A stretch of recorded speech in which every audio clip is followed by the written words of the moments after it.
boleh untung, tapi jangan mencekik kita. Daripada kau cekik, lebih baik saya cekik kau. Dan itu sudah kita lihat secara rinci karena sudah kita dengarkan juga dari asosiasi-asosiasi kira-kira apa, karena kita perang bersama-sama. Kita satu. Cari masalah, Singapura tiru cara Trump lakukan ini pada Indonesia. Karena itu kita tidak perlu ada yang panik, yang berlebihan dan menyikapi hal ini. Ini biasa dalam dinamika kehidupan. Saya melihat Presiden dengan tenang kemarin buat keputusan-keputusan. Kalau kau tidak patuh dengan peraturan pemerintah, kami akan bertindak. Kalian mau ganteng kayak pemain timnas ini? Langsung klik link di bawah ini ya. Cuma 60 ribuan aja.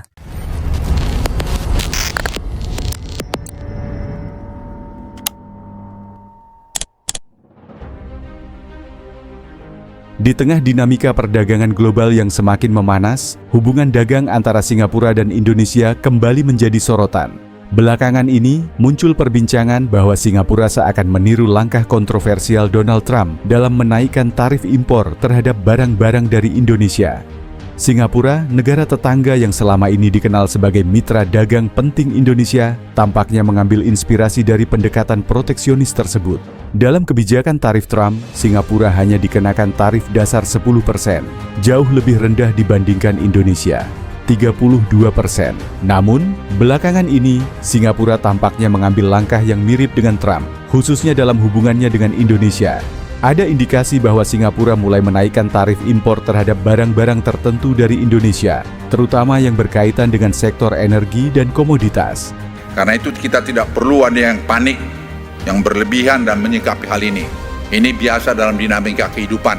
Saya melihat Presiden dengan tenang kemarin buat keputusan-keputusan dan saya sampaikan pada beliau, saya sampaikan memang inilah keputusan yang harus dibuat dan itu sudah kita lihat secara rinci karena sudah kita dengarkan juga dari asosiasi-asosiasi kira-kira apa, karena kita perang bersama-sama. Nah itu kita dengarkan dan kita tangkap bagaimana cara kita melawan keadaan seperti ini. Ingat teman-teman sekalian, kadang-kadang kita tidak tahu bahwa Indonesia ini sakti juga. Meski belum ada pengumuman resmi dari pemerintah Singapura hingga 10 April 2025, tanggal saat ini, perbincangan di kalangan pelaku usaha dan media mulai ramai. Mengapa Singapura melakukan ini? Ada beberapa dugaan yang muncul. Pertama, Singapura mungkin ingin melindungi ekonominya dari guncangan global yang dipicu oleh kebijakan Trump. Dengan banyak negara mulai menerapkan proteksionisme, Singapura bisa jadi merasa perlu ikut main agar tidak ketinggalan. Kedua, ada kemungkinan Singapura ingin menyeimbangkan neraca perdagangannya dengan Indonesia. Meski hubungan dagang kedua negara selama ini cukup harmonis, Indonesia seringkali surplus dalam perdagangan bilateral, terutama karena ekspor komoditas seperti batu bara, minyak sawit, dan pasir. Ketiga, ini bisa jadi strategi Singapura untuk memperkuat posisi tawarnya di kawasan Asia Tenggara di tengah persaingan ekonomi yang semakin ketat. Kau boleh untung, tapi jangan mencekik kita. Daripada kau cekik, lebih baik saya cekik kau. Boleh untung yang wajar. Rakyat kita harus sejahtera. Petani kita harus dapat keuntungan yang cukup. Kalau kau tidak patuh dengan peraturan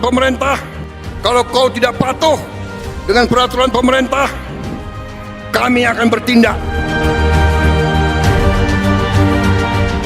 Jika benar Singapura meniru Trump, ada beberapa elemen dari pendekatan AS yang mungkin diadopsi. Pertama adalah konsep tarif resiprokal. Trump menetapkan tarif berdasarkan persepsi bahwa negara lain telah memanfaatkan Amerika Serikat dengan tarif tinggi atau hambatan perdagangan. Singapura bisa saja menerapkan logika serupa. Jika Indonesia dianggap membatasi akses pasar atau memberi tarif tinggi pada barang Singapura, maka Singapura akan membalas dengan tarif yang setara atau lebih tinggi. Misalnya, jika Indonesia menerapkan aturan ketat pada ekspor pasir yang pernah jadi sengketa di masa lalu, Singapura mungkin menaikkan tarif impor sebagai pembalasan. Kedua, Singapura mungkin belajar dari cara Trump menggunakan tarif sebagai alat diplomasi. Trump tidak hanya ingin mengurangi defisit perdagangan, tetapi juga memaksa negara lain bernegosiasi ulang.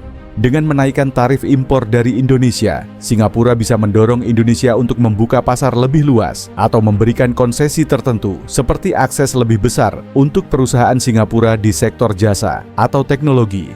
Ketiga, ada pendekatan proteksionis yang lebih halus. Berbeda dengan Trump yang blak-blakan dan agresif, Singapura dikenal cerdas dalam berdiplomasi. Jika benar menaikkan tarif, Singapura kemungkinan melakukannya secara bertahap dan selektif, fokus pada sektor tertentu yang dianggap strategis, tanpa memicu konflik terbuka dengan Indonesia. Ini sesuai dengan gaya Singapura yang selalu menjaga stabilitas hubungan regional.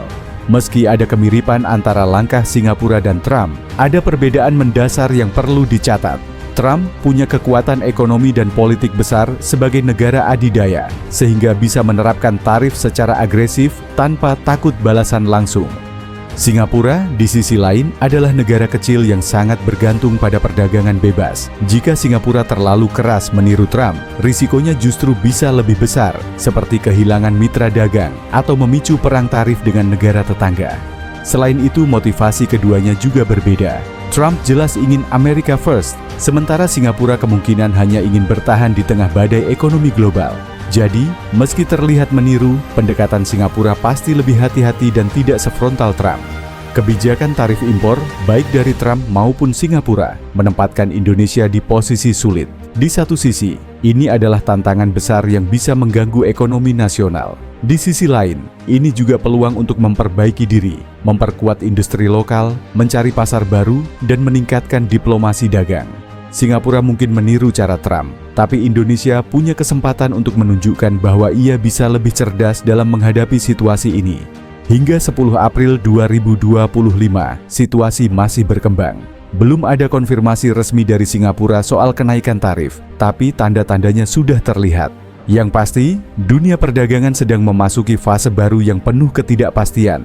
Bagi Indonesia, kunci suksesnya adalah fleksibilitas, kerja sama, dan keberanian untuk beradaptasi. Bagaimana menurut Anda? Apakah Indonesia bisa keluar dari tekanan ini dengan kepala tegak? Mari kita tunggu kelanjutannya sambil terus mengamati langkah kedua negara ini. Bagi Indonesia, langkah Singapura ini tentu menambah beban di tengah situasi ekonomi yang sudah sulit. Setelah mendapat pukulan dari tarif Trump, kini tekanan dari Singapura, negara tetangga yang selama ini jadi mitra dagang penting, bisa memperparah kondisi. Jika tarif impor naik, barang Indonesia seperti komoditas pertanian, bahan konstruksi, dan produk manufaktur ringan akan lebih mahal di pasar Singapura. Akibatnya, permintaan bisa turun, dan eksportir Indonesia akan kehilangan pendapatan. Padahal Singapura adalah salah satu tujuan ekspor utama Indonesia di ASEAN, dengan nilai perdagangan bilateral mencapai miliaran dolar setiap tahun.